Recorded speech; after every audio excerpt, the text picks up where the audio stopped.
The 8th book, written in the later years of his reign, Book 8, carries the weight of a man who has governed an empire for over a decade.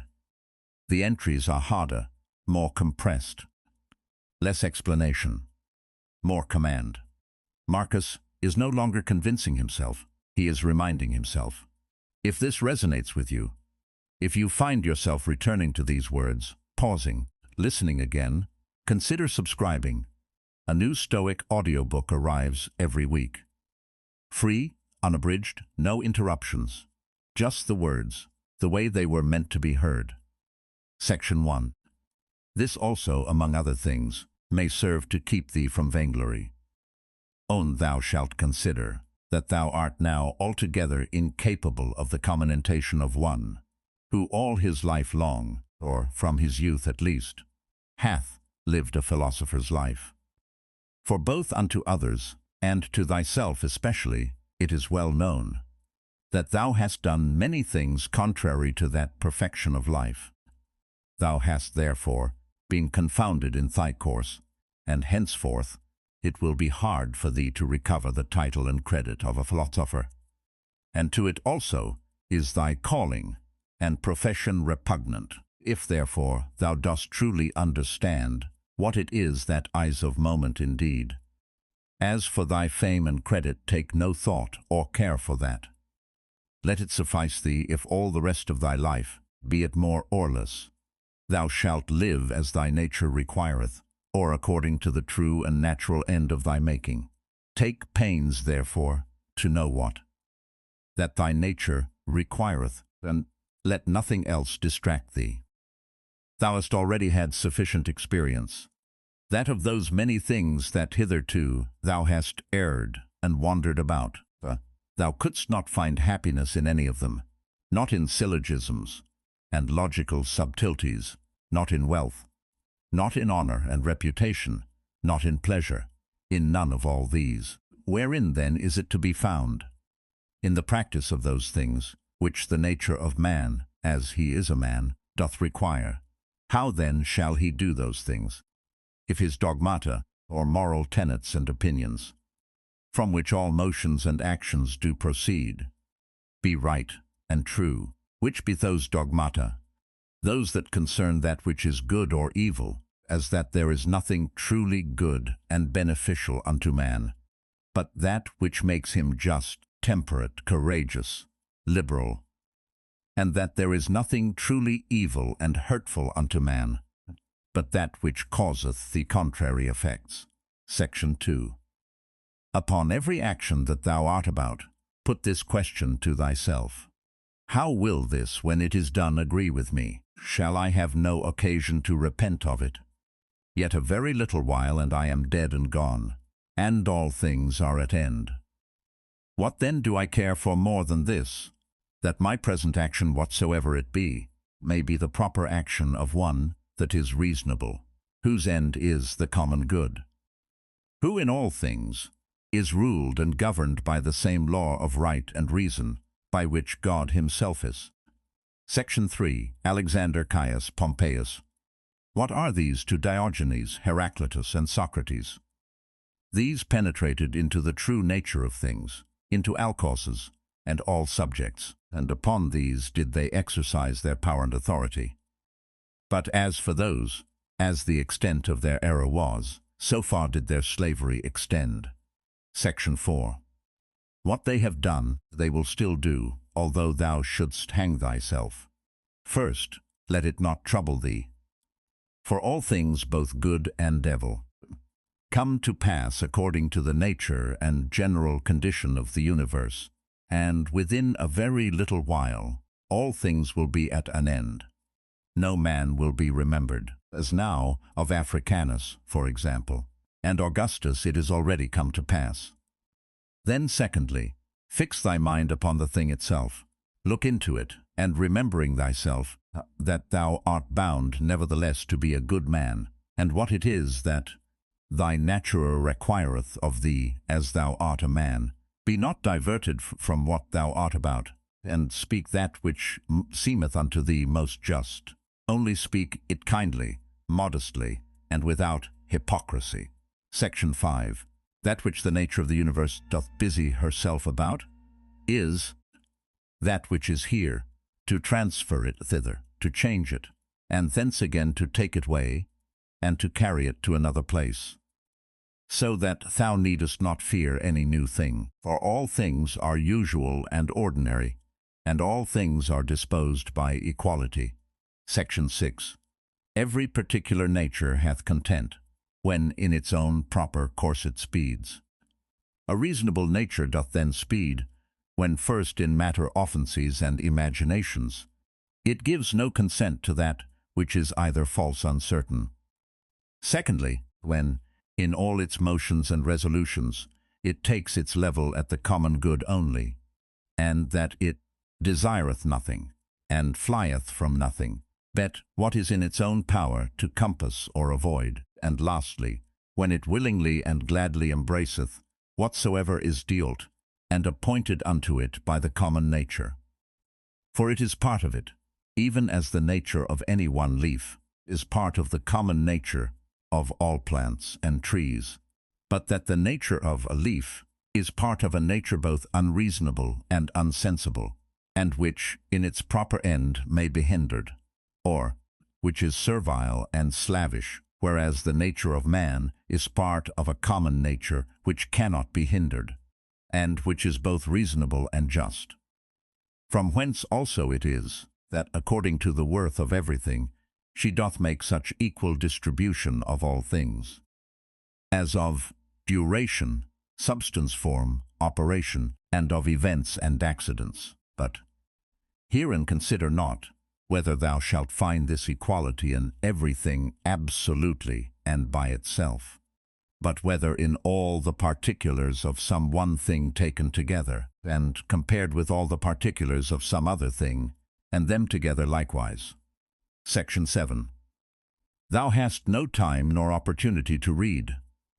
What then? Hast thou not time and opportunity to exercise thyself, not thyself to strive against all carnal pleasures and pains, and to get the upper hand of them, to contemn and honor and vainglory, and not only, not to be angry with them, whom towards thee thou doest find unsensible and unthankful, but also to have a care of them still and of their welfare. Section 8. Forbear henceforth to complain of the trouble of a courtly life, either in public before others, or in private by thyself. Section 9. Repentance is an inward and self-reprehension for the neglect or omission of somewhat that was profitable. Now whatsoever is good is also profitable, and it is the part of an honest, virtuous man to set by it, and to make reckoning of it accordingly. But never did any honest, virtuous man repent of the neglect or omission of any carnal pleasure. No carnal pleasure, then, is either good or profitable. Section 10. This, what is it in itself and by it itself, according to its proper constitution? What is the substance of it? What is the matter, or proper use? What is the form or efficient cause? What is it for in this world, and how long will it abide? Thus must thou examine all things that present themselves unto thee. Section 11. When thou art hard to be stirred up and aquaked out of thy sleep, admonish thyself and call to mind that to perform actions tending to the common good is that which thine own proper constitution and that which the nature of man do require. But to sleep is common to unreasonable creatures also. And what more proper and natural, yea, what more kind and pleasing, than that which is according to nature?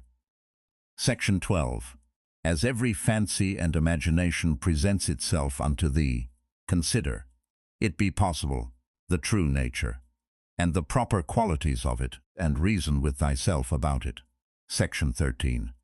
At thy first encounter with anyone, say presently to thyself, this man, what are his opinions concerning that which is good or evil, as concerning pain, pleasure, and the causes of both, concerning honor and dishonor, concerning life and death, thus and thus. Now, if it be no wonder that a man should have such and such opinions, How can it be wonder that he should do such and such things? I will remember then that he cannot but do as he doth, holding those opinions that he doth. Remember that as it is a shame for any man to wonder that a fig tree should bear figs, so also to wonder that the world should bear anything, whatsoever it is, which in the ordinary course of nature it may bear. To a physician also, and to a pilot, it is a shame either for the one to wonder that such and such a one should have an ague, or for the other, that the winds should prove contrary. Section 14. Remember that to change thy mind upon occasion, and to follow him that is able to rectify thee, is equally ingenious, as to find out at the first what is right and just, without help. For of thee nothing is required, is beyond the extent of thine own deliberation, and merit, and of thine own understanding. Section 15. If it were thine act, and in thine own power, wouldest, if it were not, whom dost tin accuse? The atoms, or the gods? For todo either, the part of a mad man. Thou must therefore blame nobody, but if it be in thy power, redress what is amiss. If it be not, to what end is it to complain? For nothing should be done but to some certain end. Section 16. Whatsoever dieth and falleth, however, and wheresoever it die and fall, it cannot fall out of the world. Here it have its abode and change. Here also shall it have its dissolution into its propellaments. The same are the world's elements, and the elements of which thou dost consist. And they, when they are changed, they murmur not. Why holdest thou? Section 17. Whatsoever is, was made for something, as a horse, a vine. Why wanderest thou? The sun itself will say of itself, I was made for something, and so hath every god its proper function. What then wert and made for?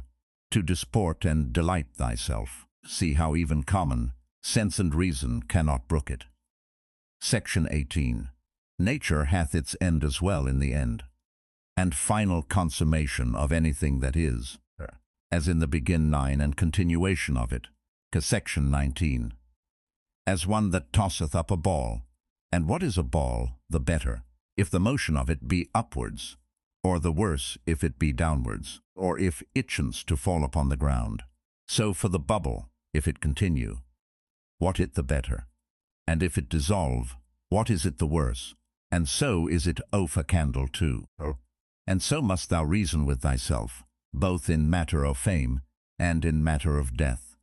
For as for the body itself, the subject of death, wildest thou know the vileness of it, turn it about that thou mayest, behold it the worst sides upwards as well, as in its more ordinary pleasant shape. How doth it look, when it is old and withered, when sick and pained, when in the act of lust and fornication, and as for fame? This life is short, both he that praiseth and he that is praised. He that remembers and he that is remembered will soon be dust and ashes. Besides, it is but in one corner of this part of the world that thou art praised, and yet in this corner thou hast not the joint praises of all men, no, nor scarce of any one constantly. And yet the whole earth itself, what is it but as one point in regard of the whole world? Section 20. That which must be the subject of thy consideration is either the matter itself, or the dogma, or the operation, or the true sense and signification.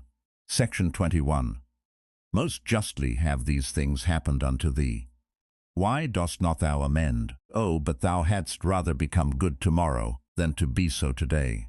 Section 22. Shall I do it? I will, so the end of my action be to do good untomen.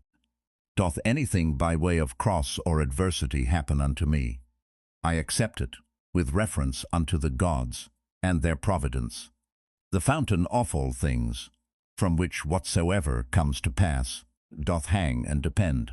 Section 23. By one action judge of the rest. This bathing which usually takes up so much of our time, what is it? oil, sweat, filth, or the swords of the body.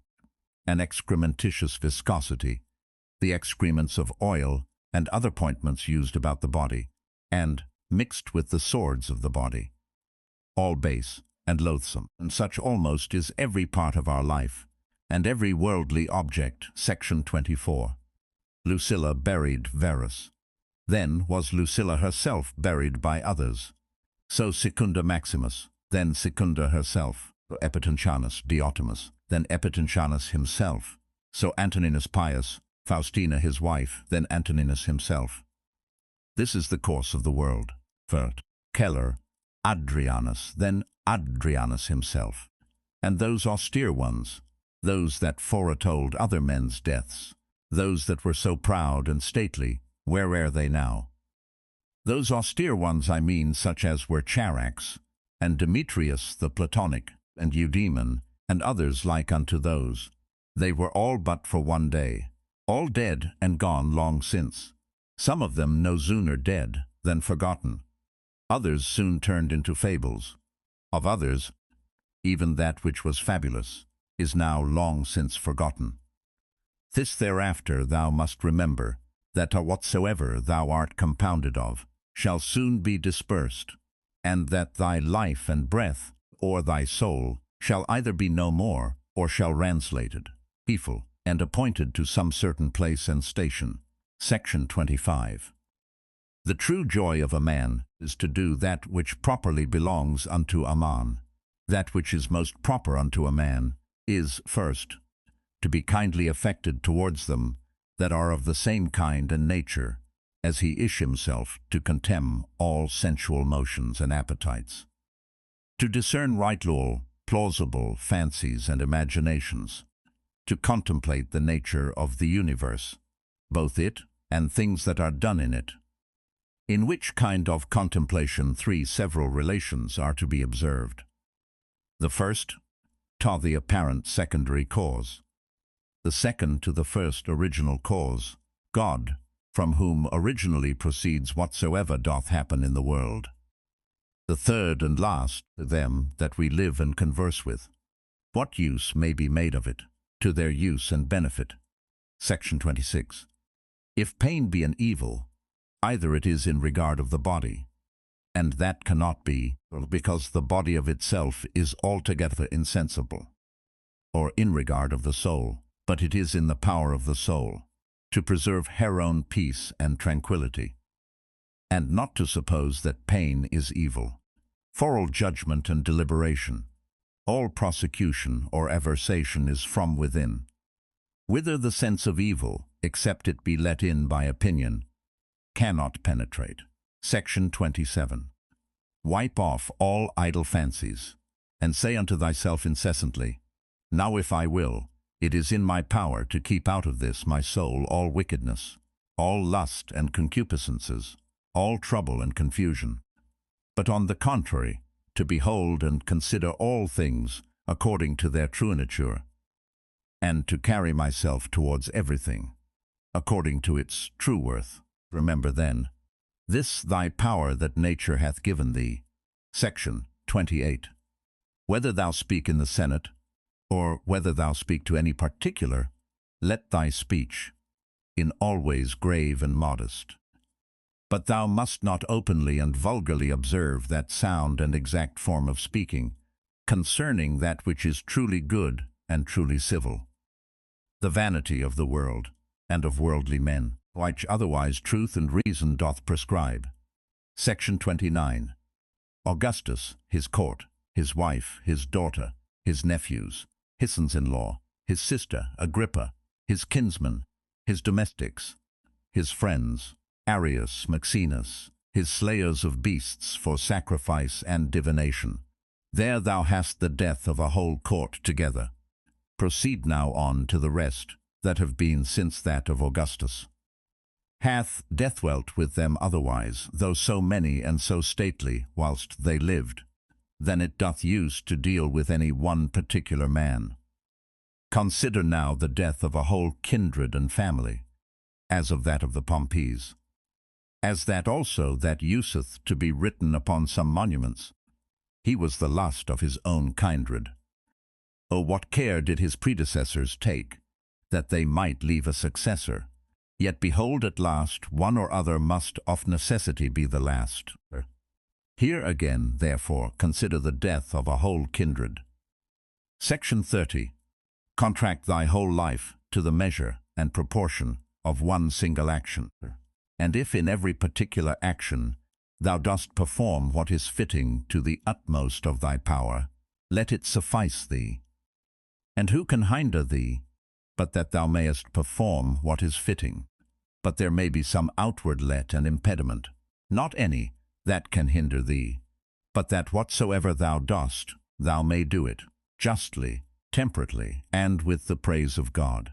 Yea, but there may be somewhat whereby some operation or other of thine may be hindered, and then, with that very thing that doth hinder, thou mayest be well pleased. And so, by this gentle and equanimous conversion of thy mind unto that which may be, instead of that which at first thou didst intend, in the room of that former action there succeedeth another, which agrees as well with this contraction of thy life, that we now speak of. Section 31. Receive temporal blessings without ostentation. When they are sentient, thou shalt be able to part with them with all readiness and facility when they are taken from thee again. Section 32.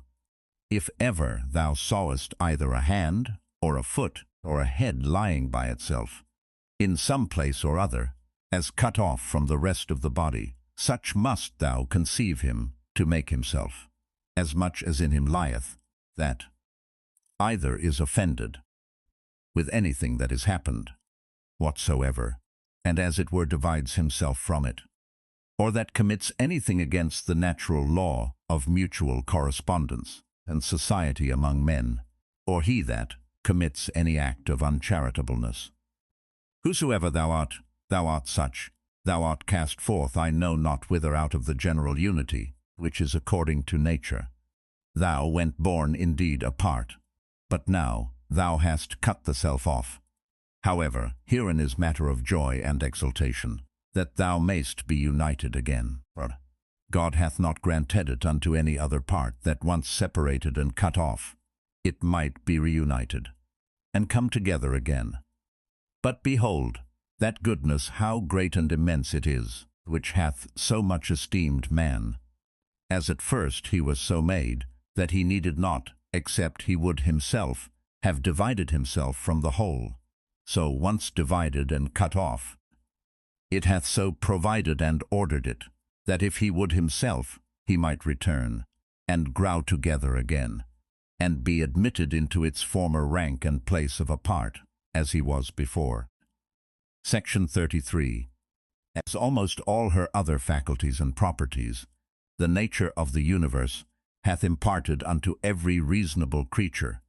So this in particular we have received from her, that as whatsoever doth oppose itself unto her, and doth withstand her in her purposes and intentions, she doth, though against its will and intention, bring it about to herself, to serve herself of it in the execution of her own destinated ends, and so by this, though not intended cooperation of it with herself, makes it part of herself, whether it will or no. So may every reasonable creature, what crosses and impediments soever it meets with in the course of this mortal life, it may use them as fit and proper objects, to the furtherance of whatsoever it intended and absolutely proposed unto itself as its natural end and happiness. Section 34. Let not the general representation unto thyself of the wretchedness of this our mortal life trouble thee. Let not thy mind wander up and down, and heap together in her thoughts the many troubles and grievous calamities which thou art as subject unto as any other. Beaut as everything in particular doth happen.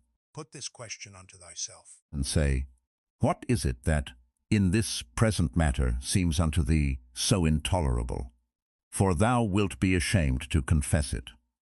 Then upon this presently call to mind that neither that which is future nor that which is past can hurt thee, but that only which is present. And that also is much lessened, if thou dost lightly circumscribe it. And then check thy mind if for so little a while, a mere instant, it cannot hold out with patience. Section 35. What? Are either Panthea or Pergamus abiding to this day by their master's tombs, or either Cabrias or Diotimus by that of Adrianus? Or foolery? For what if they did? Would their masters be sensible of it? Or if sensible, would they be glad of it? Or if glad, were these immortal? Was not it appointed unto them also, both men and women, to become old in time and then to die? And these once dead, what would become of these former? And when all is done, what is all this for, but for a merry-bag of blood and corruption? Section 36. If thou beest quick-sighted, be so in matter of judgment and best discretion, saith he. Section 37. In the whole constitution of man, I see not any virtue contrary to justice, whereby it may be resisted and opposed, but one whereby pleasure and voluptuousness may be resisted and opposed, I see. Continence. Section 38. If thou canst but withdraw conceit and opinion concerning that which may seem hurtful and offensive, thou thyself art as safe may be. Thou thyself? And who is that? Thy reason. Yea, but I am not reason. Well, be it so. However, let not thy reason or understanding admit of grief, and if there be anything in thee that is grieved, let that, whatsoever it be, conceive its own grief if it can. Section 39. That which is a hindrance of the senses is an evil to the sensitive nature. That which is a hindrance of the appetitive and prosecutive faculty is an evil to the sensitive nature. As of the sensitive, so of the vegetative constitution, whatsoever is a hindrance unto it, is also in that respect an evil unto the same. And so likewise, whatsoever is a hindrance unto the mind and understanding, must needs be the proper evil of the reasonable nature. Now apply all those things unto thyself.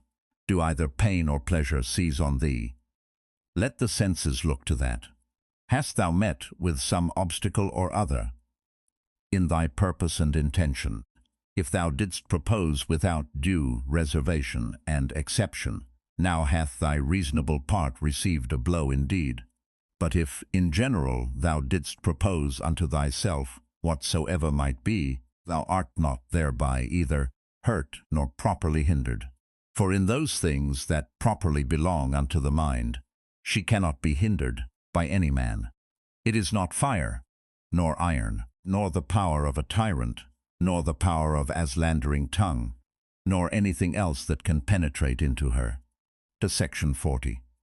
If once round and solid, there is no fear that ever it will change.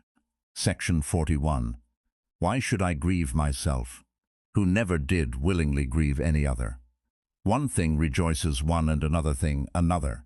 As for me, this is my joy, if my understanding be right and sound, as neither averse from any man, nor refusing any of those things which as a man I am subject unto, if I can look upon all things in the world meekly and kindly, accept all things and carry myself towards everything, according to true worth of the thing itself.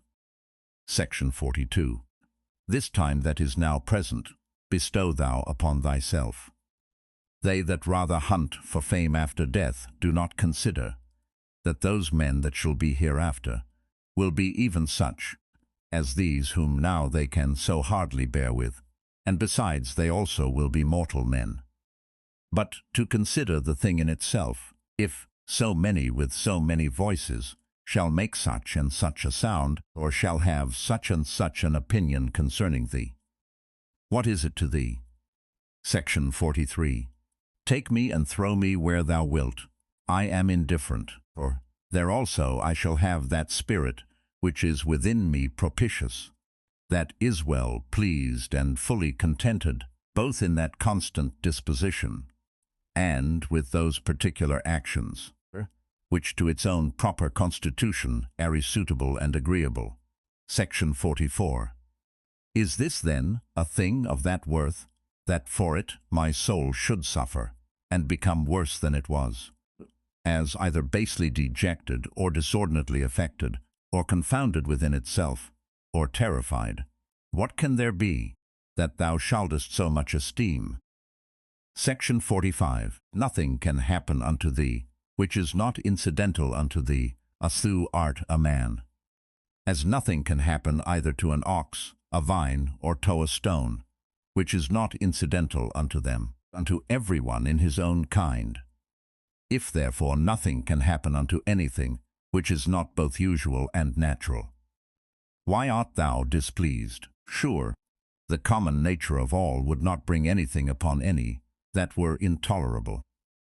If therefore it be a thing external that causes thy grief, know that it is not that properly that doth cause it, but thine own conceit and opinion concerning the thing, which thou mayest rid thyself of when thou wilt. But if it be somewhat that is amiss in thine own disposition, that doth grieve thee, mayest thou not rectify thy moral tenets and opinions? But if it grieve thee, but that thou doest not perform that which seemeth unto thee right and just, why doest not thou choose rather to perform it? Thonto grieve. But somewhat that is stronger than thyself doth hinder thee. Let it not grieve thee then, if it be not thy fault that the thing is not performed. Yea, but it is a thing of that nature, as that thy life is not worth the while, except it may be performed. If it be so, upon condition that thou be kindly and lovingly disposed towards all men, thou mayest be gone. For even then, as much as at any time, art thou in a very good estate of performance, when thou doest die in charity with those that are an obstacle unto thy performance. Section 46. Remember that thy mind is of that nature as that it becometh altogether unconquerable. When once recollected in herself, she seeks nother content than this, that she cannot be forced. Yea, though it so fall out, that it be even against reason itself, that it cloth bandy, how much less when by the help of reason she is able to judge of things with discretion. And therefore let thy chief fort and place of defense be a mind free from passions, a stronger place whereunto to make his refuge, and so to become impregnable, and better fortified than this, hath no man. He that seeth not this is unlearned. He that seeth it, and betaketh not himself to this place of refuge, is unhappy. Section 47. Keep thyself to the first, bare and naked apprehensions of things, as they present themselves unto thee, and add not unto them. It is reported unto thee, that such a one speaketh ill of thee. Well, that has speaketh ill of thee, so much is reported. But that thou art hurt thereby is not reported. That is the addition of opinion which thou must exclude. I see that my child is sick. That he is sick, I see. But that he is in danger of his life also, I see it not. Thus thou must, you see, keep thyself to the first motions and apprehensions of things. Esti, they present themselves outwardly, and add not unto them from within thyself, through mere conceit and opinion. Or rather, add unto them. Who 'tis one that understandeth the true nature of all things that happen in the world. Section 48. Is the cucumber bitter? Set it away. Brambles are in the way? Avoid them. Let this suffice. Add not presently speaking unto thyself. What serve these things for in the world? For this, one that is acquainted with the mysteries of nature, will laugh at thee for it, as a carpenter would or a shoemaker, if meeting in either of their shops with some shavings or small remnants of their work, thou shouldest blame them for it. And yet, those men, it is not for want of a place where to throw them, that they keep them in their shops for a while, but the nature of the universe hath no such out place, But herein doth consist the wonder of her art and skill, that she, having once circumscribed herself within some certain bounds and limits, whatsoever is within her that seems either corrupted, or old, or unprofitable, she can change it into herself, and of these very things can make new things, so that she needeth not to seek elsewhere out of herself either for a new supply of matter and substance, or for a place where to throw out whatsoever is her, recoverably putrid and corrupt. Thus she, as for place, so for matter and art, is herself sufficient unto herself. Section 49. Not to be slack and negligent, or loose and wanton in thy actions, nor contentious and troublesome in thy conversation, nor to rove and wander in thy fancies and imaginations, not basely to contract thy soul, nor boisterously to sally out with it, or furiously to launch out as it were, nor ever to want employment. Section 50. They kill me, they cut my flesh, they persecute my person with curses. What then? May not thy mind for all this continue pure, prudent, temperate, just, as a fountain of sweet and clear water, though she be cursed by some stander by, yet do her springs nevertheless still run as sweet and clear as before. Yea, though either dirt or dung be thrown in, yet is it no sooner thrown than dispersed, and she cleared. She cannot be dyed or infected by it. What then must I do, that I may have within myself an overflowing fountain, and not a well, begetteth itself by continual pains, and endeavours to true liberty with charity, and true simplicity and modesty lie.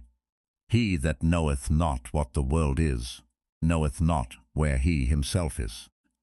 And he that knoweth not what the world was made for, cannot possibly know either what are the qualities, or what is the nature of the world. Now he that in either of these is to seek for what he himself was made is ignorant also.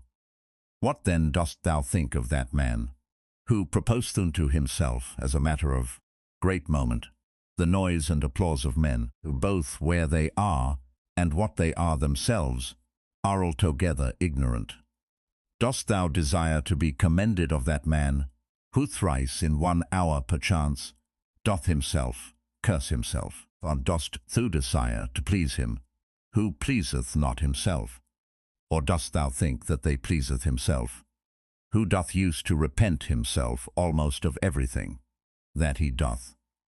Not only now henceforth to have a common breath, or to hold correspondency of breath with that air that compasseth us about, but to have a common mind, or to hold correspondency of mind also with that rational substance which compasseth all things. For that also is of itself, and of its own nature, if a man can but draw it in as he should, everywhere diffused, and passeth through all things, no less than the air doth, if a man can but suck it in elthry. Wickedness in general doth not hurt the world. Particular wickedness doth not hurt any other. Only unto him it is hurtful, whosoever he be that offends, unto whom in great favour and mercy it is granted, that whensoever he himself shall but first desire it, he may be presently delivered of it. Unto my free will my neighbour's free will, whoever he be, as his life or his bode, is altogether indifferent. For though we are all made one for another, yet have our minds and understandings each of them their own proper and limited jurisdiction. For else another man's wickedness might be my evil, which God would not have, that it might not be in another man's power to make me unhappy, which nothing now can do but mine own wickedness live. The sun seemeth to be shed abroad, and indeed it is diffused, but not effused, for that diffusion of it is or an extension, for therefore are the beams of it called from the word to be stretched out and extended. Now what a sunbeam is, thou mayest know if thou observe the light of the sun, when through some narrow hole it pierceth into some room that is dark. For it is always in a direct line, And as by any solid body that it meets with, in the way that is not penetrable by air, it is divided and abrupted, and yet neither slides off, or falls down, but stayeth there nevertheless. Such must the diffusion in the mind be, not an effusion, but an extension. What obstacles and impediments soever she meeteth within her way, she must not violently, and by way of an impetuous onset light upon them, neither must she fall down, but she must stand, and give light unto that which doth admit of it. For as for that which doth not, it is its own fault and loss, if it bereave itself of her light. Lv. He that feareth death, either feareth that he shall have no sense at all, or that his senses will not be the same, whereas he should rather comfort himself that either no sense at all, and so no sense of evil, or if any sense, then another life, and so no death properly. Lvi. All men are made one for another. Either then teach them better, or bear with them. Lvi. The motion of the mind is not as the motion of a dart. For the mind, when it is wary and cautelous, and by way of diligent circumspection turneth herself many ways, may then as well be said to go straight on to the object, as when it useth no such circumspection. Lv. Thigh. To pierce and penetrate into the estate of every one's understanding that thou hast to do with, as also to make the estate of thine own open, and penetrable to any other.